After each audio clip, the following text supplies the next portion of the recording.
Olá pessoal, tudo bem? Eu sou o Thiago aqui da 3G Direções. A gente está com mais um videozinho novo aí para vocês aí. Eu tô com uma Fiat Toro e essa Fiat Toro tá causando um estralo conforme você vira o volante. Vou estar mostrando para vocês agora.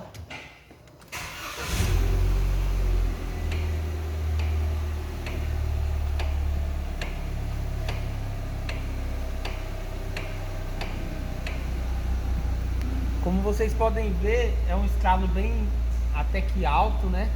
E a Fiat Toro dá muito desses problemas. Tanto a Fiat Toro quanto o Renegade também tem tido muito esses problemas.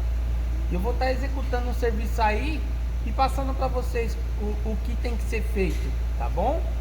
Vamos aí seguindo no vídeo.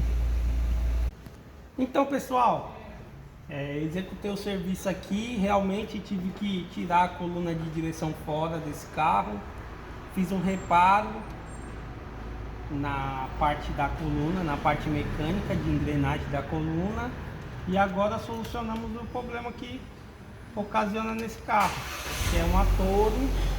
Ó, pode ver que agora não tem mais barulho. É isso aí, pessoal. Se você estiver com um problema desse no carro de vocês e quiser resolver, pode chamar a gente aqui, ó, da 3G Direções. Tá bom? Deixa o like aí e se inscreve no nosso canal. Valeu!